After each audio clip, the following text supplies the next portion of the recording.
নমস্কার। আমার নাম রাহুল মণ্ডল। আমরা উপস্থিত হয়েছি প্রত্যেক সপ্তাহের ন্যায় এই সপ্তাহেতেও পজিটিভ বার্তা টক শোতে। আমরা পেয়ে গেছি আজকে এক নতুন অতিথিকে।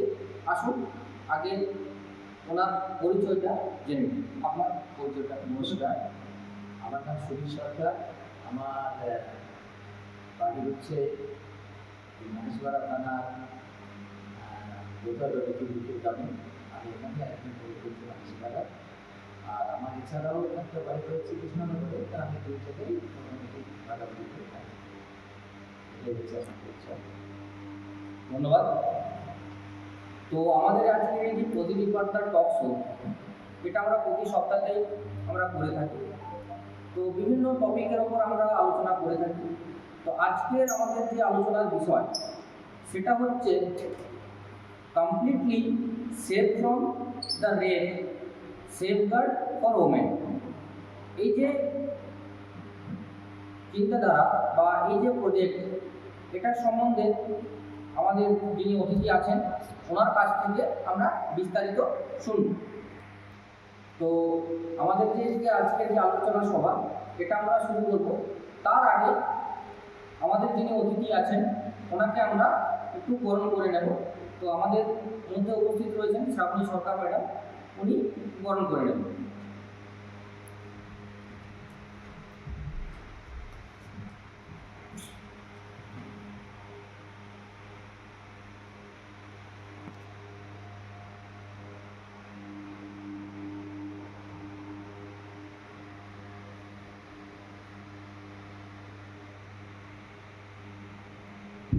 ধন্যবাদ জানাই আমাদের শ্রাবণী সরকার ম্যাডামকে।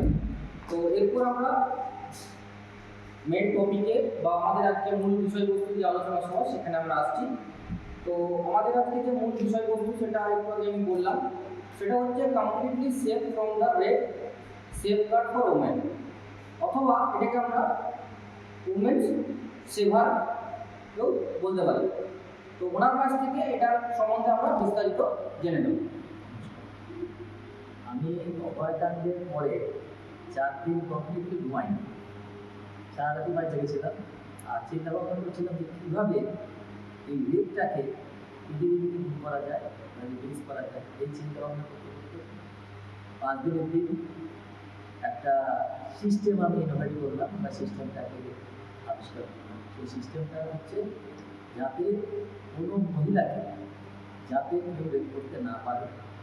আর দ্বিতীয়ত কথা হচ্ছে শুধু রেপ নয়, শ্লীলতাহানি না করতে পারে, তার সাথে কোনো যৌন নির্যাতন না করতে পারে, এসব না করতে পারে, তার জন্য একটা ডিভাইস আমি ইনোভেট করলাম। ডিভাইসটা আমি তৈরি করতে পারিনি, এখনও পর্যন্ত আমার পক্ষে সম্ভব নয় কোম্পানি বানানো, কিন্তু আমি সিস্টেমটা, এই গাইডলাইন সিস্টেমটা ইনোভেট করলাম যে এর মাধ্যমে এটা করতে পারে।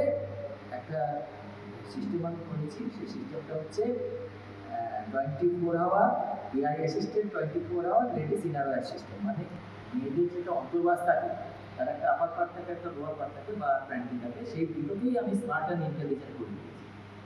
দেওয়ার ফলে হয়েছে কি, সেখানে আপনার এআই সিস্টেম একটা মাইক্রো ব্লু আই লাগানো থাকবে। সেইটা ছোট্ট একটা বোতামের মতন আপনার ওই প্যান্টিতে এবং দাঁতে লাগানো থাকবে। সেইটা 24 ঘন্টা অ্যাক্টিভ থাকবে, ব্যাটারি অপারেটর থাকবে, তার ভিতরে সফটওয়্যার জন্য সার্কিট থাকবে।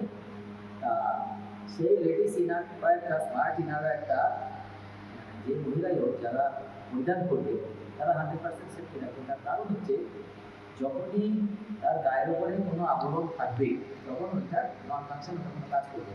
কিন্তু যখনই গায়ে থেকে আবরণটা খসে যাবে বা সেটা জানাহেস্তা করে তাকে রেপ করার চেষ্টা, তখন তো যেমন তাকে একটা মানে কী বলবো ডিসলোকেশন করার চেষ্টা করা হবে বা আনকভার করার চেষ্টা করা হবে। সেই সময় কী করবে, ওই যে ব্লু আইটা, সেই ব্লু আইটা বেরিয়ে পড়বে। বেরিয়ে পড়ে সেটা এআই সিস্টেম, সেটা সঙ্গে সঙ্গে আবার 3 সেকেন্ডের মধ্যে স্থানীয় যারা আশেপাশে যে লোকাল পুলিশ স্টেশন থাকে সেটাতে, তারপর যদি কোনো আটকে ভ্যান থাকে টহলদারি সেটাতে, আর সে যেখানে কাজ করছে সেখানে তার বাবা মার কাছে বা স্বামীর কাছে, এইরকম 17-18টা নাম্বার দুইটার মধ্যে পড়া থাকে। অটোমেটিক্যালি কোনো ভয়েস কমান্ড করতে হবে না, কেউ কিছু পেপার করতে হবে না, কিছু করতে হবে না।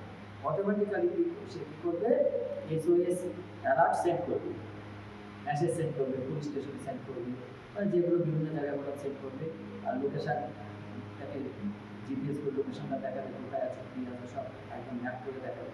এর ফলে হবে কি, আপনার সঙ্গে সঙ্গে আশেপাশের লোকজন বা নানা বরণ বা প্রশাসন কর্মী তারা অ্যালার্ট হয়ে যাবে, তারা এসে মেয়েটাকে বাঁচাতে পারবে। Number one. নাম্বার টু হচ্ছে, এটার আরেকটা সিস্টেম রয়েছে যে যে আপনার রেপ করতে আসছে বা বদমাইশি করতে আসছে, তার মুখটা, চোখটা ফেস রিকগনিশনের মাধ্যমে আপনার তার আধার কার্ডটা শনাক্ত হয়ে যাবে। আধার কার্ড শনাক্ত হয়ে আধার কার্ডটা একদম পাঞ্চ হয়ে পুলিশ স্টেশনে জমা করে দেবে, একবার প্রিন্ট আউট হয়ে যাবে, বেরিয়ে আসবে। তারপরে হবে কি, অপরাধী কে ওখানে ছিল, কে অপরাধ করেছিল, কে অপরাধ করার চেষ্টা করছিল, সেটা সহজেই শনাক্ত হয়ে যাবে। তাহলে পুলিশের সিআইডির আরও বেশি দৌড়াদৌড়ি করতে হবে না, বিচার ব্যবস্থাকে অত বেশি মাথা ঘামাতে হবে না। তাহলে সঙ্গে সঙ্গে কটা ধ্যান সে ধরা পড়ে যাবে, এটা একটা ব্যাপার। আর দ্বিতীয় নম্বর কথা হচ্ছে রেলশীল। আমি রেলের কথা অধ্যায়নশীলতা আমি করতে চাইছি, তার কথা টাটা করতে চাইছি। সঙ্গে সঙ্গে সেই মহিলাটা বলবে কি, একটু গায়ের ওই বস্ত্রটা ফাঁক করে ওই আপনার দুবাইটা একটুখানি বের করে রাখবে, আর কেউ টেরি করলো না, কিন্তু সে দুবাই তৎক্ষণাৎ কাজ শুরু করলো। এবং সেই অ্যাটেম্পটের ঘটনা, কে নির্যাতন করার চেষ্টা করছে ঘটনা, কে শিরোতাহানি করার চেষ্টা করছে সে ঘটনা সঙ্গে সঙ্গে ছবি সহ সেন্ড হয়ে যাবে, অডিও ভিডিও দুটো সেন্ড হয়ে যাবে পুলিশ স্টেশনে। ফলে হবে কি, সঙ্গে সঙ্গে পুলিশ এসে ধরে ফেলবে, বা এই যে লোকগুলো কথা বললাম যে নামগুলো ধরা থাকে, তারা একটা ব্যবস্থা নিয়ে মেয়েটাকে রিকভারি করার চেষ্টা করবে। এটার ফলে হবে কি, এই রেপ শব্দটা যারা রেপ করে সাধারণত মানুষ করে না, আর বিকৃত মস্তিষ্ক বা কোনো পাল্লায় পড়ে বা কোনো নেশাভান করে বা কোনো সময় হয়তো তার মাথাটা অন্যরকম একটা ভালো ছিল, কোনো সময় রেপ করে ফেলে তার মাথা খারাপ হচ্ছে, সময় কাজ করে না, বিক্রি হয়ে যায়। তখন তারা একটা ভয়ের মধ্যে থাকে, সবসময় একটা প্যানিকে থাকবে, না বাবা ও স্মার্ট, ইনারওয়্যার করা আছে, আমার দ্বারের কাছে যাবো, তারা আমাকে ধরা করতেই হবে। এই একটা যে বাজারে যখন চাউল হয়ে যাবে, তখন কিন্তু দেখবেন আপনি তাকে হাজার খোসামতি করবেন, টাকা দেবেন, মাসে সে দেবেন দ্বারের কাছে, বলবেন না বাবা নমস্কার, আমি অনেক দিই, তারা আমাকে ধরা করতেই হবে। এই যে সিস্টেমটা, এটা আমি আবিষ্কার করেছি। আমি কিন্তু এই যন্ত্রটাকে তৈরি করিনি বা যন্ত্রটাকে কিছু করিনি, আমি সিস্টেমটা, এই গাইডলাইন, এই সিস্টেমটাকে আমি ইনভেস্ট করেছি। করে এটা আমি বিভিন্ন জায়গায়, আমি রাজ্য সরকারকে জানিয়েছি, নবান্নকে জানিয়েছি, আমার ইন্টারভিউ নিচ্ছে তারা, সিআইডি ভবনে ভবন, সেখানে যারা ছিলেন আমার ইন্টারভিউ নিচ্ছেন। IIT খড়গপুর আমাকে খুব এনকারেজ করেছে এবং আমার সাথে দুবার তিনবার কথা বলছে। আমার কাগজপালা আবার লোকেরা নিয়ে গেছেন, আমি আমেরিকান লাইব্রেরি মেম্বার। তো যাই হোক, এবার ঘটনা হচ্ছে বিভিন্ন জায়গায় অল পার্সন, বিভিন্ন জায়গায় আমি যারা বড় বড় কোম্পানি আছে সেগুলো যোগাযোগ করছি, সবাই আমাকে খুব প্রশংসা করেছে, আরও বিভিন্ন চ্যানেলেও আমাকে এটা দেখে দিয়েছে। তো যাই হোক, সবাই এটা বলছে না, সরকার যেটা এটা তৈরি করেছে এটা একমাত্র সলিউশন। যারা ওয়ার্কিং কার, যারা আইটি সেক্টরে রয়েছে, নার্সিংয়ে রয়েছে বা বিভিন্ন রিস্ক জবে রয়েছে, তারা বিভিন্ন সময় এমন একাকি বাড়ি ফেলে বা দিনের রাতে অনেক সময় তাদের মিড নাইট বাড়ি ফিরতে হয়, অনেক সময় হেঁটেও কিছুটা কভার করতে হয়, অনেক সময় এমন গাড়িতে আসতে হয়। তো যাই হোক, এই লেডি সিগন্যালটা করা থাকলে পরে 100% সেফ, কিন্তু 24 ঘন্টা কাজ করতে হয়। এটা আপনার ওই ঘণ্টাধিক চার্জ দিতে হবে রাতের বেলা, তাতে খুলে রাখবে ঘণ্টাধিক চার্জ করে, আর সারাদিন আর কি 24 ঘন্টা দিন, এটার এমন সিস্টেম। এখন এটা আমরা একটা হিসেব করে দেখেছি, কোম্পানির সাথে কথা বলে, যে মেবি 15-16 হাজার টাকা মতন হবে। সেটা যদি আমি ভারত সরকার যদি বলতে চাই আরও কমে যেত, সেটা আমরা ভারত সরকারের কাছে অনুরোধ করেছি, সমস্ত মন্ত্রীকে জানিয়েছি। যাই হোক, এখন এটা আমি চাইছি, আমি ব্যক্তিগতভাবে যেতে চাইছি যে এটা শুধু আমি সিস্টেমটা ইনভাইট করলাম বা এই নানা জায়গায় করে বেড়ালাম, এটা কোনো ব্যাপার নয়। ব্যাপার হচ্ছে আমি চাইছি যে আমার এই প্রচারের মাধ্যমে যারা বিভিন্ন কোম্পানি আছে, যারা তাদের কোম্পানি কর্মকর্তাগণ, তারা যদি এগিয়ে আসে, এগিয়ে এসে যদি এইটাকে বাস্তবে যদি ইমপ্লিমেন্টেশন করার চেষ্টা করেন, তৈরি করার চেষ্টা করেন, তবে তো সমস্যার সমাধান নিশ্চিত। তা না হলে আমি আমার মতন বক্তৃতা দিয়ে গেলাম, সব জায়গায় এগুলো কাজ হবে না। আমি আপনাদের এই চ্যানেলের মাধ্যমে এটাই অনুরোধ করবো যে যারা এই ধরনের এআই সাথে জড়িত আছেন বা এআই সায়েন্টিস্ট রয়েছেন বা সফটওয়্যার ইঞ্জিনিয়ার রয়েছেন, তাদের আমি হাত করে অনুরোধ করবো যে আপনারা এগিয়ে আসুন, বা বিভিন্ন কোম্পানি যারা রয়েছেন বিজ্ঞান, তারা এগিয়ে আসুন, এসে এটাকে ইমপ্লিমেন্টেশন করার চেষ্টা করুন। এটা আমার একা দ্বারা করা সম্ভব নয়, আমার সেই আমি কোনো একটা মানে বড় হাইফাই ঘরের ছেলে নয়, আমি তো সাধারণ ছেলে যে আমি আমার কোম্পানি খুলে দেবো কি করে দেবো। আমি সিস্টেমটা 140 কোটি ভারতীয়ের মধ্যে মাথা খাটিয়ে আমি সিস্টেমটা এনে রেখে গেছি যে এই সিস্টেম ছাড়া ইলেকট্রিক কখনোই যতভাবে আপনি পুলিশের গাইডলাইন এ করেন তারপরে না করেন তাদেরকে সেট দেওয়া সম্ভব, একমাত্র এইটার মধ্যে সেট দেওয়া সম্ভব। ভয়ে কেউ বলবো কি পড়া আছে বলে আমরা যাবো না ধরা পড়তে, এই পড়া না থাকলেও অনেকে পড়া নেই তাও যাবে, ওর না হবে একটা প্ল্যানিং কাজ করবে, এটা একটা বিশাল বড়। আমি বিচার আচ্ছা, আপনার যে একটু ইন্টারাপ্ট করলাম, তো আপনার এই যে কনসেপ্ট বা যেটা কি বা মানে কনসেপ্টটা আপনি রেডি করেছেন, এটাকে আমরা সাধুবাদ জানাই। এবং আপনার এই মানে একটা এই যে চিন্তাধারা, এই এটা সত্যিই একটা অপূর্ণীয় মানে একটা বিষয় বা একটা মানে এটার বলার কোনো জায়গা নেই, কারণ আপনার কনসেপ্টটা সত্যিই একটা মানে সাধুবাদ জানানোর মতোই। তো মেন আমার একটা যে কোশ্চেন যেটা হচ্ছে সেটা মানে আপনার যে কনসেপ্টের মধ্যে যেটা আপনি চাইছেন বানাতে, এটা আসলে মানে মানে আপনার মানে এরকম সিচুয়েশন বা এরকম কোনো রকম মানে যদি হয় ইন কেস, তাহলে এটার মানে যে আপনি মানে বলতে চাইছেন যে এরকম যদি সিচুয়েশন কোনো রকম হয় আর সেই ভদ্রমহিলা যদি কোন ডিভাইসটা ইউজ করে থাকে, তাহলে সেটা উইদিন 30 সেকেন্ড আপনি যেটা বললেন 30 নয়, আমাদের হিসাবে যেটা আছে 3 থেকে 5 সেকেন্ডের মধ্যে ওটা কাজ করবে। আচ্ছা, তো মোটামুটি একটা ধরে নেওয়া যাক যে উইদিন 30 সেকেন্ডস এটা একটা এসওএস মেসেজ অ্যালার্ট আর এসওএস অ্যাকচুয়ালি সব মেসেজগুলো যেহেতু এমার্জেন্সি সার্ভিস যেটা রয়েছে, এমার্জেন্সি সার্ভিস আমাদের পুলিশ ডিপার্টমেন্ট বা অ্যানাদার যে ওমেন সেফটি ডিপার্টমেন্ট রয়েছে, সেটা এসওএস এর মাধ্যমে সেটা অ্যালার্ট চলে যাবে। অ্যালার্ট যাবে। আরেকটু প্রসঙ্গে আমি একটা কথা বলে দিই, অনেকে এটা একটু খারাপভাবে নিতে পারে, আমি সেটা নিয়ে বলি।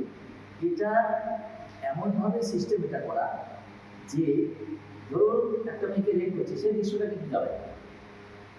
একটা মেয়েকে যে ধরুন কেউ আপনি বললাম যে সে জেনে বুঝে সব কিছু করেও পাপ করেও রেপ করা দিয়ে এমন মাথা ধরা আছে, তখন কিন্তু এই রেপের দৃশ্যটা কিন্তু ওখানে কিন্তু আপনার সেটা স্থাপনে থাকে, সেটা কিন্তু আপনার ওইখানে যাবে, সেটা কিন্তু এসএস অ্যালার্ট যাবে, এই মেয়েটাকে রেপ করা হচ্ছে সেইটা যাবে, কিন্তু বারবার এসএস অ্যালার্ট যাবে, কিন্তু সেই রেপের ভিডিওটা কিন্তু যাবে না। অনেকে হয়তো ভাবতে পারেন যে তারা তো রেপের ভিডিও তাহলে কি গোপনীয়তা হলো, না, রেপের ভিডিওটা যাবে না। এই সিস্টেম এইভাবে এবার করে, রেপের ভিডিওটা যাবে না, সেটা সার্ভারে থাকবে। এটা কোনো কারণে বিচারকের প্রয়োজন হলে বিচারক সেখানে সেটাকে প্রয়োজনে চেয়ে নিতে পারেন, কিন্তু এমনিতে সেটা কোথাও যাবে না, সেটা এসএস বারবার এসএস মেসেজ যাবে যেটাকে রেপ করা হচ্ছে। আর এমনি গায়ে পায়ে হাত দিলে সেই ভিডিওটা যাবে, বা যারা হ্যাশট্যাগ হচ্ছে সেই ভিডিওটা যাবে, দূরে দাঁড়িয়ে থেকে লোক একটা টোন চিৎকার করছে বা দূরে দাঁড়িয়ে থেকে একটা নিচ্ছে, সেগুলো চলে যাবে, সেগুলো অডিও ভিডিও দিয়েছে। আর আরেকটা বিষয় যেটা রয়েছে মানে এই সিস্টেম বা এই ডিভাইসটা যেনারা বা যে যিনি ইউজ ব্যবহার করছেন বা ইউজ করছেন, তো ওনার ক্লোজ ওয়ান বা ক্লোজ কেউ থাকলে সেটা তার একটা মানে লোডেড থাকবে, মানে তার হাজবেন্ড বলুন বা কাছের বয়ফ্রেন্ড হোক, সেটা সেটা নাম্বার লোড থাকবে, সে কাছে গেলে কিছু হবে না। সেরকম হয় সেটা মানে একটা যাচ্ছে না যাবে না, সেটা মোবাইল নাম্বারটা উঠে যাবে, সেটারও একটা সিস্টেম রয়েছে, সেটা এসএস অ্যালার্ট যাবে না, কিন্তু তার কাছে কে গেল, হ্যাঁ, সেই নাম্বারটা লোড হবে, মোবাইল নাম্বারটা লোড হবে, কিছু করে মোবাইল নাম্বার লোড হবে, ফেস রেকগনিশন, তারও ফেস রেকগনিশন হবে। ধরুন তার হাজব্যান্ড গেল, হাজব্যান্ডেরও ফেস রেকগনিশন হবে, হয়ে তার মোবাইল নাম্বার আধার কার্ড বেরোলে মোবাইল বেরোবে, ওটা কিন্তু লোড হয়ে থাকে, আপনার কি বলে ডিভাইসে লোড হয়ে থাকে, সেটা কিন্তু কোথাও সেন্ড মেসেজ হবে, সেটা লোড হয়ে থাকে। সিস্টেমটা এইভাবে চলবে, কারণ একটা এআই তো একসঙ্গে সব ডাটাগুলো একসাথে অ্যানালিসিস একসাথে, এটা ওই সেভ হয়ে থাকবে। আর যদি কোনো বয়ফ্রেন্ড যদি ইয়ে করে সেভ হয়ে থাকে, ভবিষ্যতে কিছু বলতে পারবে না, তার নাম ফিল আপ করতে পারবে না, তুমি বলছো তোমার নাম্বার এরকম নাম্বার সেভ করে